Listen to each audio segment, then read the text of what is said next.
ISL trophy জিতেই celebration করতে চান Petratos. দিন দুয়েক আগে সল্টলেকের যুব ভারতী ক্রীড়াঙ্গনে মুম্বাই সিটি এফসিকে পরাজিত করেছে মোহনবাগান সুপার জায়ান্ট।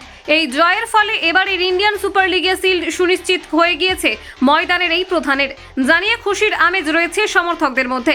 এই প্রথমবার আইএসএল এর লিগ শিল্ড জয় করেছে কলকাতার কোনো ফুটবল ক্লাব, যার দরুন আগামী মরশুমে এএফসি চ্যাম্পিয়ন্স লিগের মতো ফুটবল টুর্নামেন্টে অংশগ্রহণ করবে সবুজ মেরুন ব্রিগেড। এক কথায় বলতে গেলে যা ইতিহাস।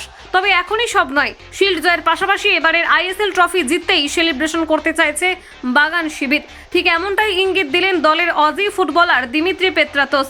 একটি জনপ্রিয় মাধ্যমের মুখোমুখি হয়ে তিনি বলেন, গত বছর অল্পের জন্য এই শিল্ড আমাদের হারতে হয়েছিল, তবে এই মরশুমের প্রথম থেকেই আমাদের এই খেতাব জয়ের দিকে নজর ছিল।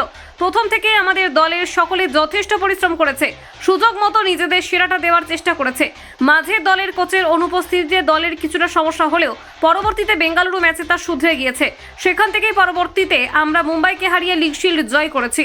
কিন্তু এখানেই শেষ নয়, আমরা এবছর আইএসএল ট্রফি জয় করেই সেলিব্রেশন করতে চাই। বলাই বাহুল্য, কত ফুটবল মরশুমের শুরুটা খুব একটা ইতিবাচক না থাকলেও পরবর্তীতে সময় এগোনোর সাথে সাথে ছন্দে ফিরেছিল মোহনবাগান। শেষ পর্যন্ত এই বেঙ্গালুরু এফসিকে হারিয়েই খেতাব এসেছিল কলকাতার বুকে। এবার সেই ট্রেন্ড ধরে রাখতেই মরিয়া মেরিনার্সরা। কলকাতা 24/7.in।